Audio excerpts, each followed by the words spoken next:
So how do we fix the system? Because clearly the system is broken. Because I've been in this for 9 years. My daughter's now in grade 11. In grade 2, we took her out of the public school system, and we took her to a school that exploded the code. Boom. She went in there the first day with the tutor, and the tutor said, we're going to teach you the rules about English. And her first question was, there are rules? Yeah. You mean there's rules about this stuff? Teach me the rules. A year later, she knew how to read. She's now a straight A student and taking university level courses in grade 11. So, but the system's still broken because we have a daughter in grade 6 who still is struggling to learn how to read because, you know what, the teacher doesn't know how to teach her how to read. So, you're working on this. You've been working on this for a long time. I've been working on it for 9 years. Yeah. And I'm not making any progress, to be Yeah. honest with you. Yeah.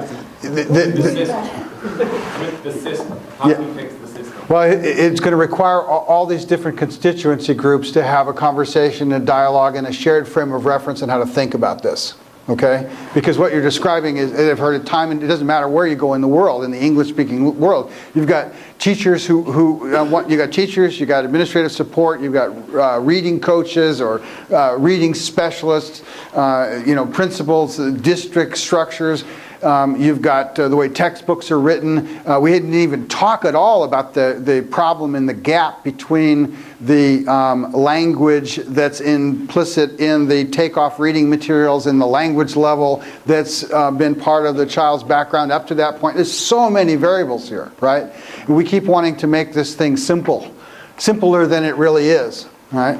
And so it's going to take a kind of revolutionary insight on the part of many different facets of this system in order for this to fundamentally change. And what I shared with you earlier is what I believe to be the central reorganizing principle, which is once we start to concern ourselves with the general wellness and health of their learning, and we think that that's actually more important than our method of teaching, our way of teaching, or even what we're teaching, right? Then all this stuff becomes pretty obvious.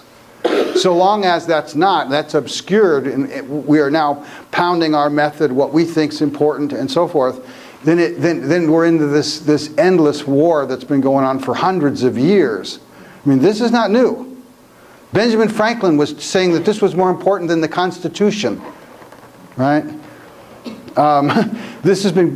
Battles have been going on with this for hundreds of years, ever since the emergence of phonics in the 1650s and after the printing of the first Bible and the beginning of mass English literacy.